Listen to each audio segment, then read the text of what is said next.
ಇವರೆಲ್ಲ ಅಣ್ಣ ಅವ್ರು ನೋಡ್ಬೇಕಂತ ಬಂದಿದ್ದಾರೆ. ಸ್ವಲ್ಪ ಬರೀರಿಯಪ್ಪ. ಅಣ್ಣ ಅಣ್ಣ ಏನಪ್ಪ? ಸುಬ್ಬಣ್ಣವರು, ರಾಜಾರಾಮ್, ನೀವು ಬಂದ್ಬಿಟ್ಟಿದ್ದೀರಿ. ಏನ್ ಸಮಾಚಾರ? ಯಾವಾಗ ಬಂದ್ರಿ? ಈಗ ತಾನೇ ಬರ್ತಾ ಇದೀವಿ ಸರ್.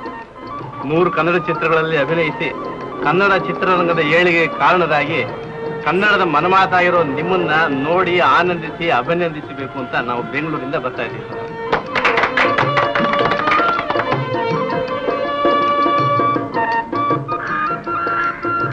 ಅಭಿಮಾನಿಗಳೇ, ನಿಮ್ಮ ಈ ವಿಶ್ವಾಸಕ್ಕೆ ಯಾವ ರೀತಿ ಕೃತಜ್ಞತೆ ಸಲ್ಲಿಸಬೇಕು ನನಗೆ ಗೊತ್ತಾಗ್ತಾ ಇಲ್ಲ.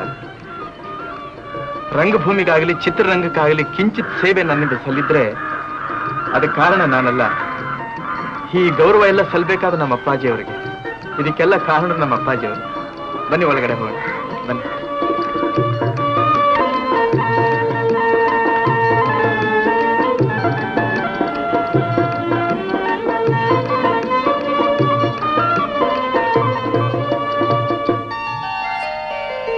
ಇವರೇ ನಮ್ಮ ತಂದೆಯವರು, ನಮಗೆ ಬೆಳಕನ್ನು ತೋರಿಸ್ಕೊಟ್ಟ ದೇವರು, ಸಿಂಗಾರೂರು ಪುಟ್ಟಸ್ವಾಮಿನವರು. ಅಲ್ರಿ, ಇವ್ರ ತಂದೆಯವ್ರ ಪಾತ್ರ ನೀವು ನೋಡಿರಲಿಲ್ಲ. ಕುರುಕ್ಷೇತ್ರದಲ್ಲಿ ಭೀಮ, ಕೃಷ್ಣಲೀಲೆಯಲ್ಲಿ ಕಂಸ, ಎಲ್ಲ ಪಾತ್ರಗಳು ನನ್ನ ಕಣ್ಣು ಕಟ್ಟದಾಗಿದೆ. ನಡೀರಿ, ಕೂತ್ಬಿಡಿ. ಸಾಧಾರಣವಾಗಿ ಅವರು ರಾಕ್ಷಸ ಪಾತ್ರಗಳನ್ನ ಮಾಡೋದ್ರಲ್ಲಿ ಎತ್ತಲು ಕೈ. ರಾವಣ, ಭೀಮ, ಕಂಸ, ಜಲಂಧರ ಈ ಪಾತ್ರಗಳನ್ನೆಲ್ಲ ನೋಡಿದ್ದ ನೆನಪೇ ನನಗೆ ಮಹಿಷಾಸುರ, ರಣಧೀರ್ ಕಂಠೀರವ ಇವುಗಳನ್ನೆಲ್ಲ ಮಾಡೋದಕ್ಕೆ ಸ್ಫೂರ್ತಿ ಕೊಡ್ತು. ಇವತ್ತಿನ ನನ್ನ ಈ ಏಳಿಗೆ ಅವ್ರ ಕಣ್ತುಂಬ ನೋಡಿದ್ರೆ ಬಹಳ ಸಂತೋಷ ಪಡ್ತಾ ಇದ್ರು. ಅವರ ಹೇಳ್ತಾ ಇದ್ದ ಒಂದೊಂದು ಮಾತು ನನ್ನ ಭವಿಷ್ಯದ ಬಗ್ಗೆ ಈಗ ನನಗೆ ನೆನಪು ಬರ್ತಾ ಇದೆ. ನಮ್ಮ ತಾಯಿಯವರು ನಾವೆಲ್ಲ ಕೂತ್ಕೊಂಡು ಜ್ಞಾಪಿಸ್ಕೊತಾ ಇರ್ತೀವಿ. ಒಟ್ಟಿನಲ್ಲಿ ಅವ್ರನ್ನ ಉಳಿಸ್ಕೊಳ್ಳೋ ಭಾಗ್ಯ ದೇವರು ನಮಗೆ ಕೊಡ್ಲಿಲ್ಲ ಅಷ್ಟೇ. ಅವರಲ್ಲಿ ಕಾಣ್ತಾ ಇಲ್ಲಲ್ಲ? ಅವ ಊರಲ್ಲಿದ್ದಾರೆ, ಗಾಜನೂರಿಗೆ. ವರದರಾಜು, ಪಾರ್ವತಿ ಶಾರದನ್ನು ಕರ್ಕೊಂಬಪ್ಪಾಜಿ ಇಲ್ಲಿ.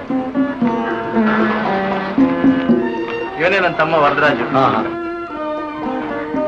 ಈಕೆ ನನ್ನ ಹೆಂಡತಿ ಪಾರ್ವತಿ ಅಂತ. ಆಮೇಲೆ ಇವನ್ ನನ್ನ ಮೊದಲನೇ ಮಗ ನಾಗರಾಜ್ ಶಿವಪುಟ್ಟಸ್ವಾಮಿ ಅಂತ ಹೇಳಿ. ನಮ್ಮ ಅಪ್ಪಾಜಿಯವ್ರ ಹೆಸರು ಪುಟ್ಟಸ್ವಾಮಿ ಅಂತ ನಮ್ಮ ತಂದೆಯವರು. ಇವಳು ನನ್ನ ಎರಡನೇ ಮಗಳು ಲಕ್ಷ್ಮಿ ಅಂತ. ಅವರು ಮೂರನೇವರು ರಾಘವೇಂದ್ರ ರಾಜು ಅಂತ. ರಾಜಾರಾಮವ್ರೆ, ನಿಮ್ಮ ಮಂತ್ರಾಲಯ ಮಾತನ್ನ ನಡೀತಾ ಇದ್ದ ಟೈಮ್ನಲ್ಲಿ. ಆಕೆ ನನ್ನ ತಮ್ಮನ ಹೆಂಡತಿ ಶಾರದಮ್ಮ ಅಂತ. ಆತನ ಮಕ್ಕಳು ಅವಳು ಉಷಾ ಅಂತ, ಇವಳು ಆಶಾ ಅಂತ, ಲತಾ ಅಂತ ಹೇಳಿ ಕಾನ್ವೆಂಟ್ ಹೋಗಿದ್ದಾಳೆ. ಇವರು ಬಾಲಕೃಷ್ಣ ಅಂತ ನನ್ನ ಭಾವ ಹಾಗೂ ಸ್ನೇಹಿತ. ಆಕೆ ಆತನ ಪತ್ನಿ, ನನ್ನ ತಂಗಿ ಶಾರದಮ್ಮ. ಕೂತ್ಕೊಳ್ಳಿ, ಕೂತ್ಕೊಳ್ಳಿ. ಬಹಳ ಸುಂದರ ತಗೋತಾ ಇದ್ದೀರಾ. ಏನ್ ಗೋಪಾಲಿಗೆ ಅವಶ್ಯಕ ತೊಂದ್ರೆ. ರಾಜಕುಮಾರಿ ಅವ್ರೆ, ಇದು ಯಾರದ್ದು ಫೋಟೋ? ಅದು ಅಪ್ಪಣ್ಣಪ್ಪನವರು ಅಂತ ಹೇಳಿ ನಮಗೆ ನಮ್ಮ ತಂದೆಯವರು ಗುರುಗಳು ಮತ್ತು ಪೂಜ್ಯರು. ಇವತ್ತಿನ ನಮ್ಮ ಏಳಿಗೆಗೆ ಅವರ ಪ್ರೇಮಾಶೀರ್ವಾದವು ಕಾರಣವೇ. ಈಗ ಅವರು ಕೊಯಮತ್ತೂರಿನಲ್ಲಿದ್ದಾರೆ. ಹೌದು. ರಾಜ್ಕುಮಾರ್ ಅವರೇ, ಮತ್ತೊಂದು ವಿಚಾರ ಕೇಳಿ. ನಿಮ್ಮ ಊರಿನ ವಿಷಯ ಮತ್ತು ನೀವು ನಾಟಕ ರಂಗದಿಂದ ಚಿತ್ರರಂಗಕ್ಕೆ ಬಂದ ರೀತಿ, ಇದನ್ನೆಲ್ಲ ನಿಮ್ಮ ಬಾಯಿಂದಲೇ ಕೇಳಿ ತಿಳ್ಕೋಬೇಕು ಅಂತ ನಮ್ಮೆಲ್ಲರ ಆಸೆ. ಹೌದು. ನಮ್ಮ ತಂದೆಯವ್ರ ಊರು ಸಿಂಗಾನಲ್ಲೂರು ಅಂತ ಹೇಳಿ ಕೊಳ್ಳೇಗಾಲದ ಹತ್ರ ಇದೆ.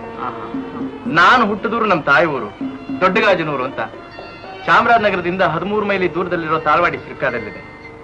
ಇನ್ನು ನಾನು ಹುಟ್ಟಿದ ಊರು, ನನಗೆ ತುಂಬಾ ಮಮತೆ ನಮ್ಮ ಊರಿನ ಮೇಲೆ.